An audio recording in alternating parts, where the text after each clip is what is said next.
Hi, this is Jeff Yocom, a partner at SRI, and this is the ADC Partners podcast.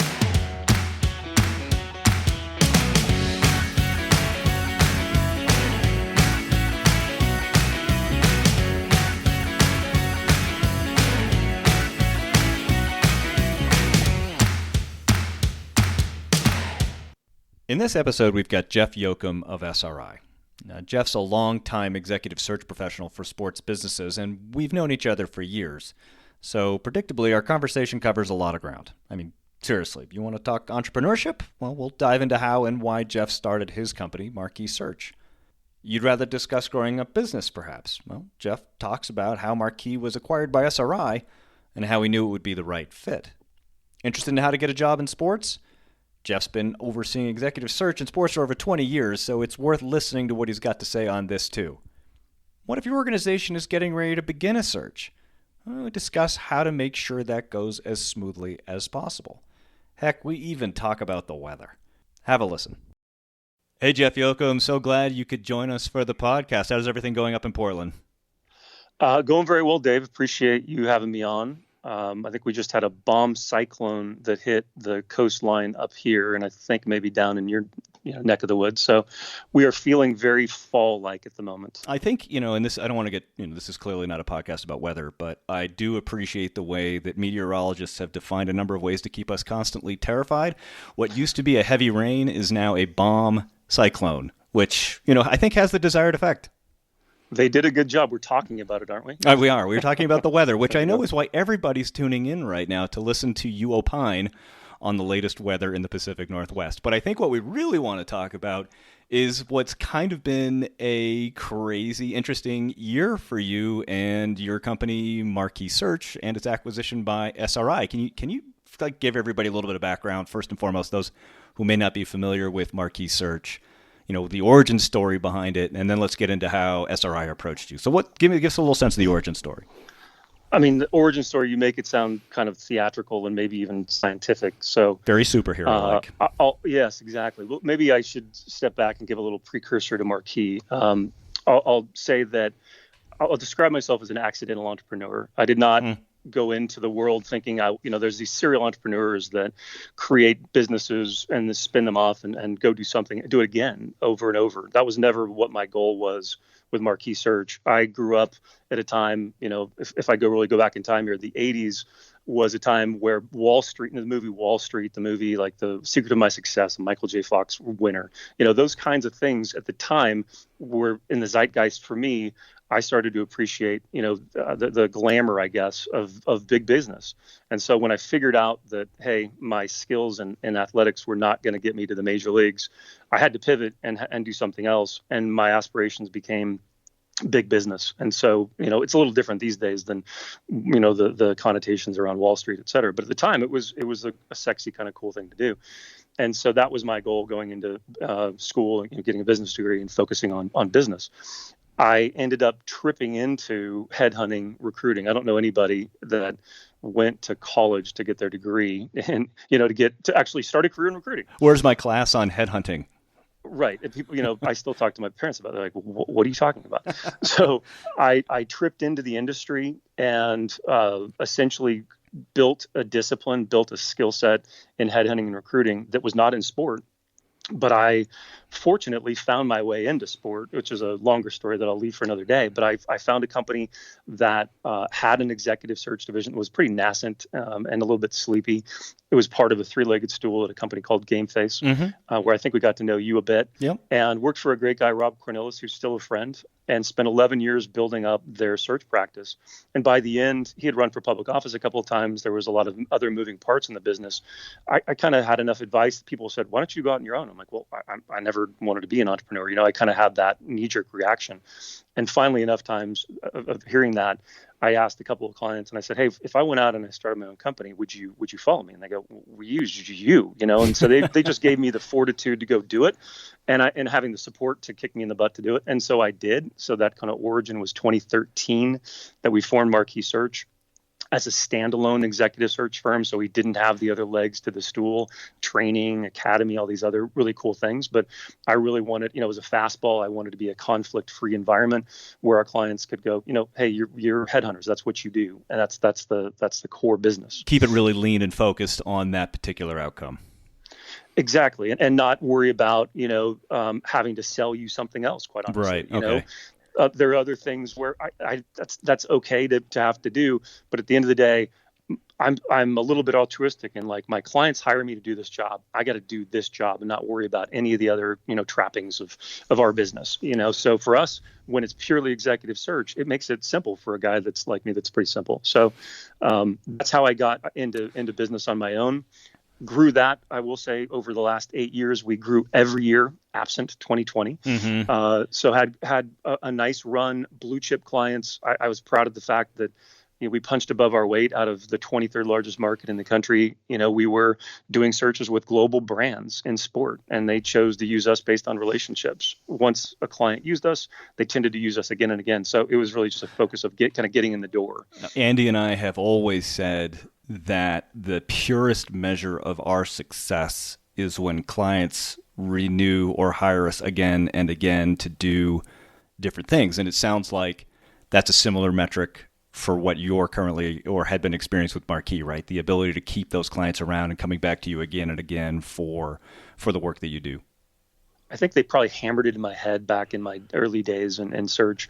You're only as good as your last search. Yeah, you're only as good as your last search. And so you're always, whether this is a healthy thing or not, I don't know, but you're always justifying, like, they're using us. It's like, well, I better do a damn good job here. And so, regardless of if it's my 50th search for a client or my first, it's a relationship, and it's something that you fought hard to get. You're not going to let it go by, fumbling around and doing a poor job. Do you think that that's a combination, or is it the same? Because clearly, as an entrepreneur, right, when it's your gig, that ability to deliver again and again and again is central, right? It's your business. And so you have to be so focused on delivering.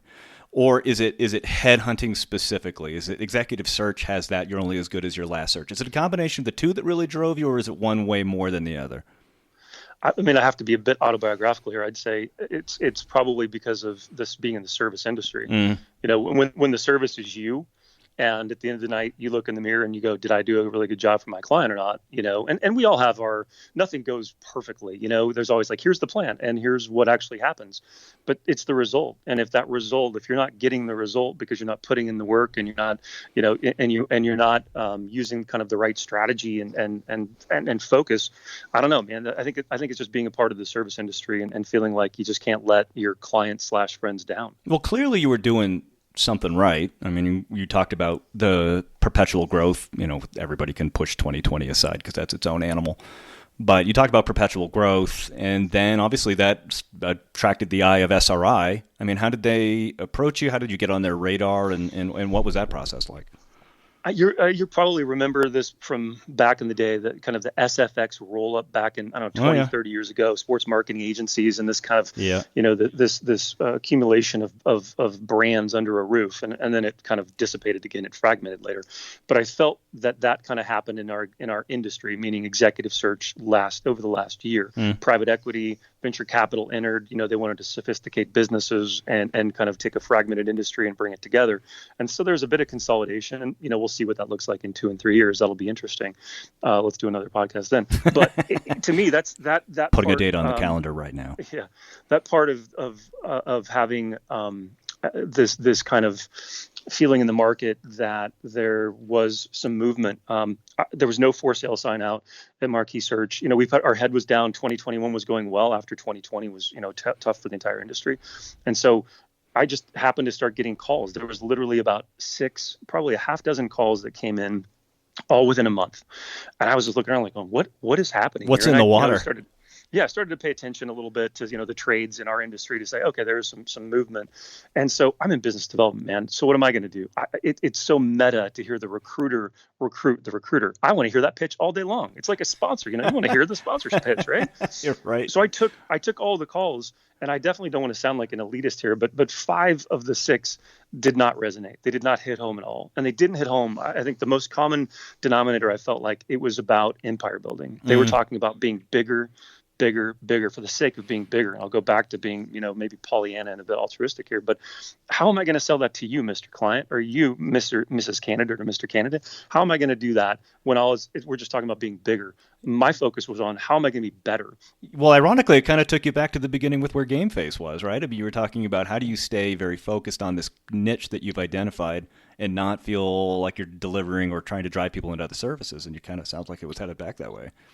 Well, it was all about, I'll give the credit to the CEO of SRI in London, Jim Chaplin, who philosophically, he sounded, when I got on a Zoom call with him, I was like, this guy's so grounded. He reached out himself, not through a bunch of conduits. And he just said, I'm keen to have a call. I'm like, okay, I'm keen to learn what you have to say. And I listened, and philosophically, I was like, we're aligned. Yeah. And he just has a better accent. It was like, man. You can sell that accent. Oh, he sounds so much smarter than I. And I was brought in, and so literally we did another, not just him, but the chairman and partners and people across the scope of the company. We did 8 or so Teams Zooms calls over the next probably 2 months. And I got to a point where my wife looked at me and she goes, "Are you serious about this?" And I go, "Well, I got a lot of time invested. I guess let's see what the acquisition kind of offer looks like." So this is a pretty aggressive, fast-moving romance between Marquee and SRI. I don't know if I'd call it fast moving a couple of months when I was sitting there trying to go, we've got business to run. I can't be so spun up in this. At some point I started to feel like this either has to happen or it's not. Right. I got to move on, right? My clients have to get all of me, and Tyler, my team had to get all of me. Uh-huh. And I felt like a little bit like this. Okay, we're getting to a point, but they basically said, we're not in a hurry. We're in a hurry to get the right person, but not just to make, kind of this hire. And so that was the origin with them. It's a global search firm. I'm in Portland, Oregon. It was pretty humbling to hear from a company that's got 10 offices in major markets. Portland, by the way, is not one of the major markets, but they're across the globe and on 4 continents. And to get that level of interest, I thought, well, we must be doing something right to be on the radar. Did they say how you got on their radar? What attracted them to you in the first place? It's a good question. I think that it's a function. They talk to a lot of people. They made the rounds, and I kind of learned about some of that after the fact of like who they all talked with, and they for whatever reason got their arms around us and said, this is the group that we want to bring on. We feel like you're pacing with us. We can take, frankly, this was not to be Marquee 2.0. This was to really level up our business and allow us to really approach C-level opportunities across North America in the same way. The track record for SRI in Europe, in Asia Pacific, and Australia, New Zealand is very C-level operations types of positions for teams, governing bodies, the sporting ecosystem. So it really helped you widen the lens on the kinds of positions that you were going to be able to seek out and help serve in the organizations. Was that the greatest attraction to SRI, or are there other things as well? I had to finally take my own medicine, and that was the advice I'd given for 25 years or more. It's about the people. You always boil it down when you're giving advice to candidates about stuff. You're like, how do you feel about the people? Maybe, you love the title, the money, but the people, because that's what happens. That goes wrong first. And for me, it was about the people. The more I talked with each person, the more I was like, wow, these are really smart people. I can learn from them. I can hunt with them. We can do, professional development together. My team has been great at Marquee for years. I learn a lot from my clients, but at the end of the day, where am I going to kind of get fed? Where am I getting that information? And I just saw, Jim, Mike Squires, the partners in this business. Mike's the chairman. And I thought, wow, this is a group that I could feel very comfortable with, I could learn from, and do really great work for clients and candidates. How quick was that understanding that there's a good cultural fit there? Was that something that was instantaneous to you, or is it something that came over the period of the months when you were doing your Zoom calls? It definitely felt good the first call, but it's also a guy in London, who does this for a living. Right. And I called him very grounded. He's not slick at all. And I felt like, well, and there were some other kind of slick sellers on their search firms, and this just felt very contemporary and real. And so every conversation I had after that was a very different personality, but all ones I said I could totally see why they're there. The guy in Australia, our partners in Asia Pacific, the chairman, I was like, man, you just have to meet him to understand kind of how powerful it was. And so every conversation, our partner in New York and Connecticut and LA, all those people, it just felt like there is a continuity and an ethos that they are doing great work. They enjoy each other's company, great sense of humor, which is nice in this business. And it's too bad. You really got to get yourself one of those, Go out and get yourself a sense of humor. I mean, hopefully the English with that dry sense of humor will rub off on you a little bit, Jeff. At some point, I might go to Canada and try to, get the Canadians to help me. It's a good repository of sense of humor. So yeah, you're close to the border, so hopefully it's not going to be too arduous a trip for you. Let's shift a little bit though. Let's move away from talking about your sense of humor and talking a bit about you've been in this industry now for, about 20 years, right? And I think you've probably seen as broad a perspective on the industry as anyone in it. So I'm curious what you think or when people are looking for sports executives, what's changed over that time? Like what skills are now considered like must-haves or essential that maybe didn't even exist when you started doing that? I mean, is there anything pop to mind? I don't know about didn't exist. I mean, there's technologies and things that have come up, obviously. But I guess when you asked that question, Dave, I started thinking about the stakes just getting bigger in that time. There's been an expansion in our industry. And by that I mean there's a bigger ecosystem around sports than when I started in it. It's not just teams and leagues and governing bodies. There are niche sports, there are growth sports, things that I didn't. I mean, drone racing league. I mean, love really, it. Things that the World Surf League. These are things. Yeah, I think they have like a world.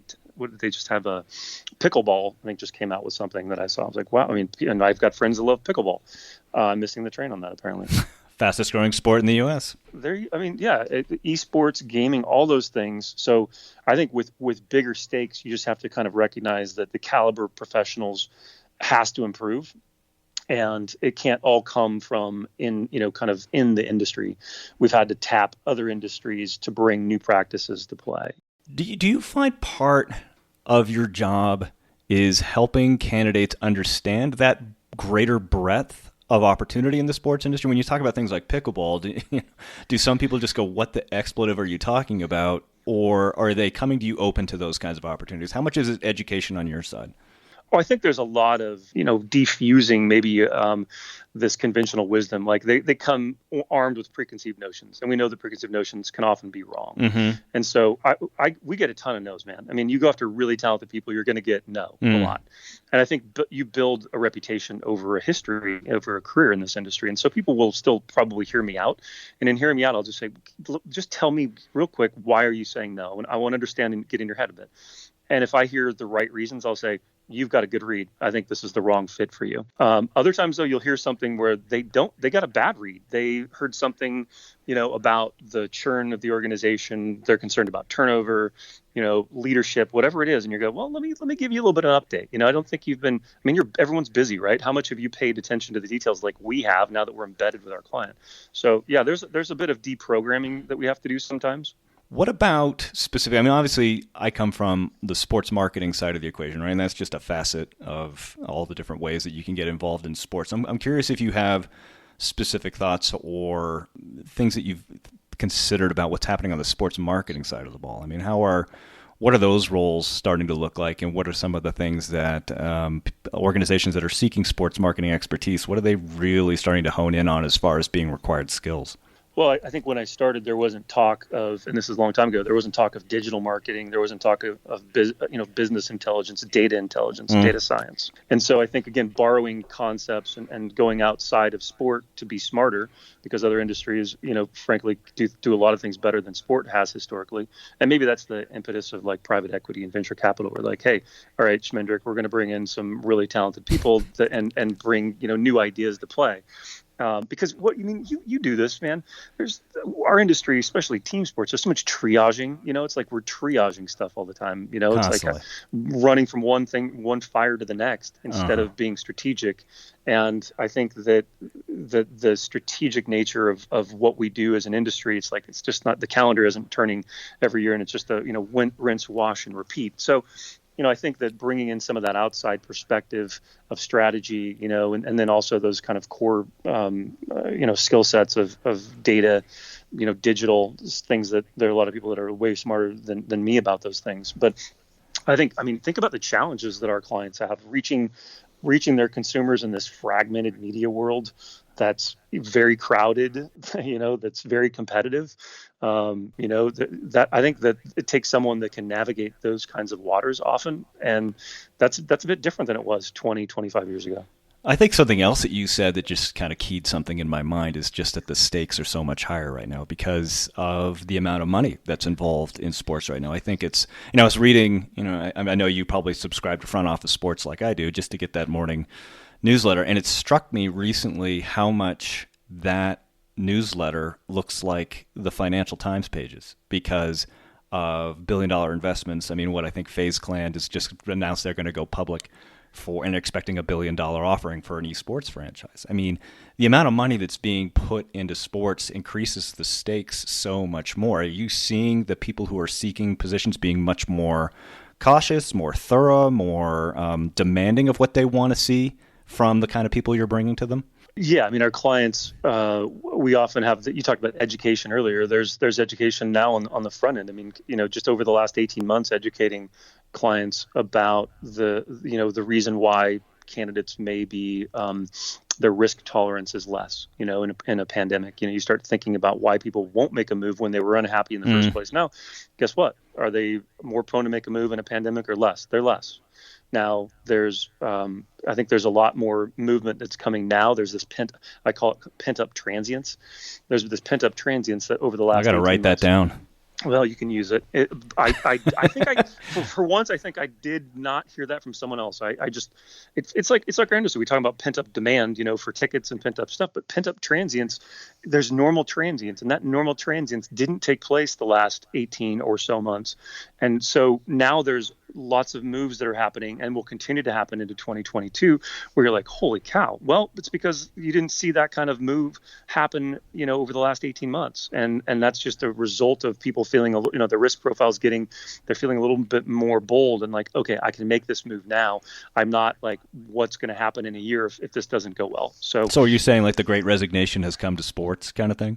Yeah, I've heard that term a few times, and it's kind of snappy, and it's nice to hear. It's nowhere near the pent up transients. I mean, that thing is on it. That thing's on a level all its own. Let's trademark that. Oh my gosh. I think that the great resignation comes with people. You got to talk about it in sports terms. It comes with people leaving sports. What if they just resigned and went to another team? Well, holy cow! What happens when they've left the industry and now they start to see the grass might be a little bit greener on the other side, where there's better work-life balance? If they weren't going to live events, during the pandemic, maybe, hey, why not have a better work-life balance and get paid more? I can work from home, because a lot of teams are going back to like, well, we are live events. You are going to have to come to the office, so people are starting to see that maybe they don't have to be in the industry. And I'll just sidebar real quick and say, 2 years ago, if you would have asked me like, hey, I'm thinking about leaving the industry, do you think is that a good move if I'm thinking about coming back? I'd say no. If you want to stay in this industry, do not leave the industry. I don't say that anymore. I mean, you have to kind of just read the tea leaves now and say, listen, if you decided to leave the industry and you went out, don't go work in the garden center or something. Unless you're, I guess, maybe a groundskeeper, but if you want to develop a skill, go into industry and go develop a skill. And guess what? If you want to go back to sport in a couple of years, it was like the .com boom, in 99 and 2000. We used to say as recruiters, you get one flyer, and you could take a flyer during this time. You can take a flyer and come back in a couple of years if, again, your skills are kind of developed and you say, hey, I want to come back into the industry. I think that will happen. Again, maybe let's talk in a year or two and see if I'm right about that. But I just think that that'll be a trend that we'll see. Well, I think it's also interesting. Like when you first started, and I know when I first started working, if you had a bunch of jobs on your resume in a short span of time, that was considered a red flag, right? Why does this person keep getting to new roles and things like that? I think now, if you're at one place for a really long time, it's almost like, well, why won't anybody else hire this person? Yeah, I agree about the longevity and loyalty. Your strengths are your weaknesses. And I was talking to a candidate the other day who'd been somewhere for 20 years. And they're in a tough spot because they need to move, and it's not going that well for them. So And a lot of it is because of that perception. It's like you did it in one place and you didn't move, you didn't do it in multiple markets, at multiple sport or multiple organizations, and maybe you got pretty comfortable. And I can't disagree with that. I kind of want to put you on the spot a little bit. We talk a lot about skill development and things like that, and how do you position yourself, and how potential employers are reviewing things. What's your thoughts on master's degrees specific to sports, whether it's sports management, sports administration, or whatever? I mean, there's now like over 400 of these programs out there. Are employers finding them valuable? Are they a good investment? Am I trying to make friends here? You are speaking the truth, Jeff Yocom. Man. Well, I just was giving some advice to a school in our fine state of Oregon the other day, a new instructor, and they're starting up a sport marketing program. I was like, oh my gosh, I thought that you would have done this 5 or 10 years ago, because guess what? They were surprised like students are lining up for this class. I'm like, anyway, you know the story there. And I try to give my best possible advice just to help them, help these students. And I have my older daughters are that age, like navigate their careers. And so I guess I am absolutely not opposed to advanced education. Most people in my family have advanced education in terms of master's degrees. And to that end, I think that it's really smart. I think it's a very personal question, and it always depends on your personal goal. If you know that you want to be an attorney or, in finance or in data science or something, well, you probably are going to have to go get that advanced degree in some way, shape, or form at some point. If you don't know, what I get concerned about sometimes are these, younger professionals that get referred in, and you have a conversation and they go and hide in school. And it's like, go develop your skills, go get a taste, sample, test your thesis, find out what you like and what you don't like. How do you know unless you've actually done it? So whether it's an internship or a job for a year, go do that. We don't have the answers. I mean, when did I know what I wanted to do? It's like I said, still trying to figure that one out. Yeah, I can rewrite the narrative a little bit and kind of go back in time and go, well, that's what I think I did. But, I didn't. I was at Arizona State, man. I didn't know that there was a career in sports. I literally didn't know that. And besides working at an active and outdoors place like Nike or Adidas back home in Portland, I didn't know that. And so my answer is it's a personal decision. There are lots of really good programs. It shouldn't just be about the skill development, though. I told the person at this unnamed school, I'm like, well, the problem you have is you don't have a lot of alumni seeding the industry that you can send these people to. I can talk, and I can give them advice and whatever, but I'm not an alumni, and you need, you're not an Ohio U, a Mount Union, USF programs and there's dozens of others that are really good. Oh, U of O, and they've got. I have friends that come through that are at U of O. They come spend time there, and they come through Portland, and we go out and they talk about their networks, and those are powerful networks, and it's much more above and beyond the skill set that they're developing. Yeah, I think we're talking about the same thing. I mean, I did the USF program way back in the day when it was called. I think it was sports management and kinesiology. I had to look up what kinesiology actually meant at that point in time.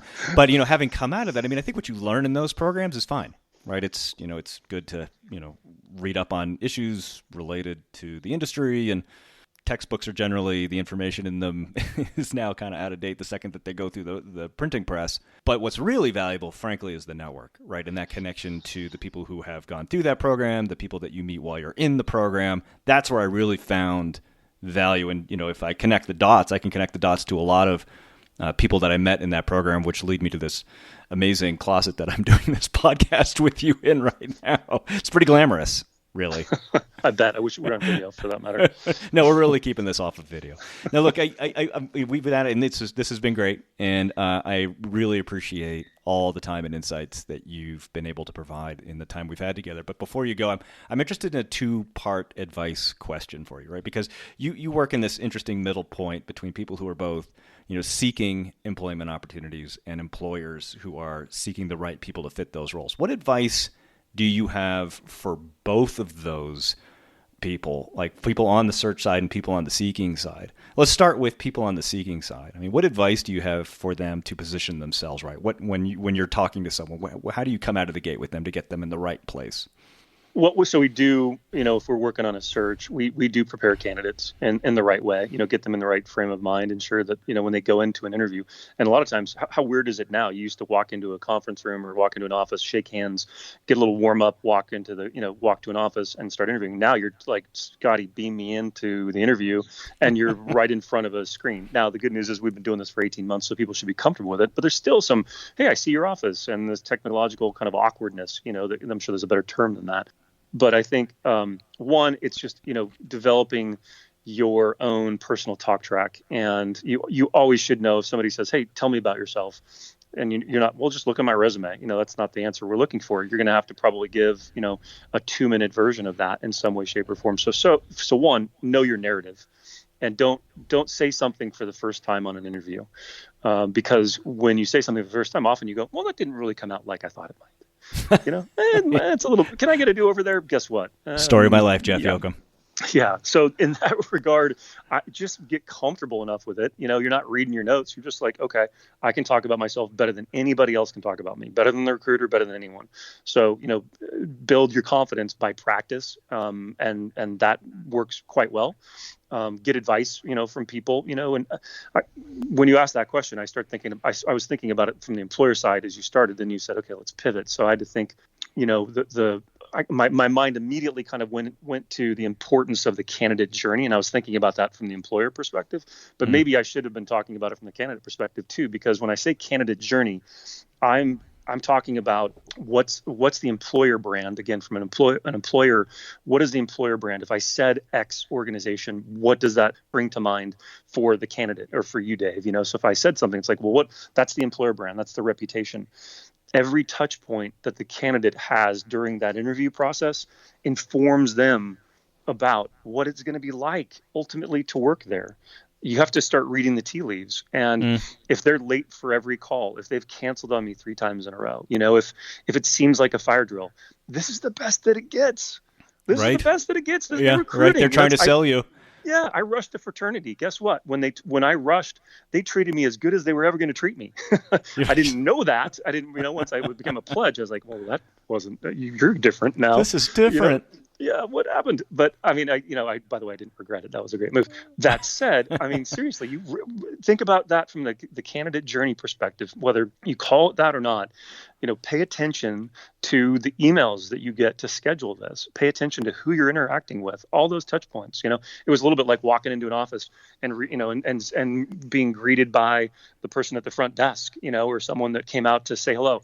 What were they like? And guess what? They're reviewing you too. And if you were rude to the first, that this happened at GameFace. I remember vividly that we didn't hire someone because they treated our front desk person, who, by the way, was not, just a front desk person. She had a huge role in our, hi Liz. She had a great role in our company.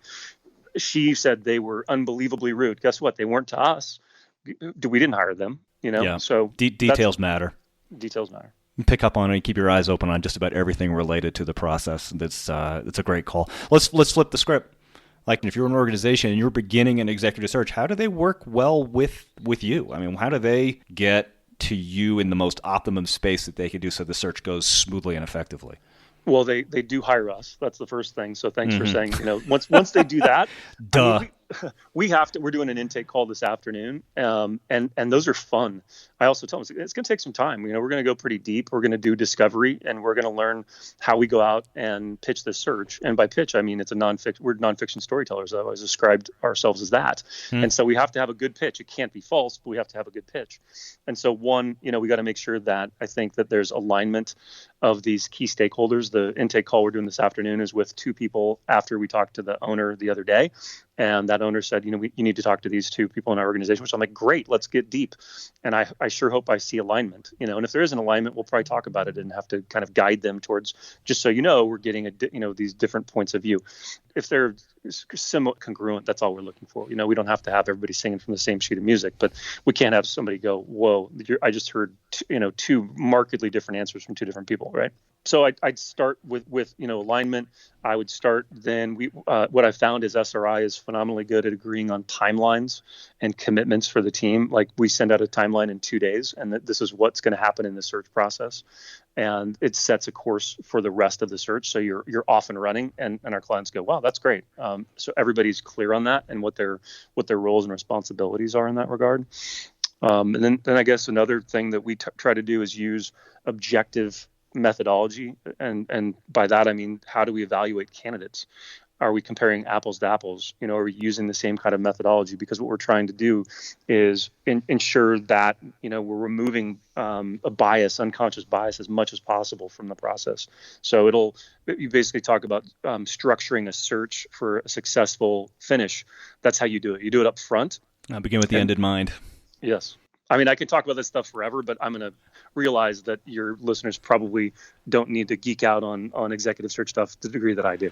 Jeff Yocom, this has been such an awesome conversation. It's great to connect. I know it's actually been a while, but congratulations on what can only be described as a momentous 2021 for you.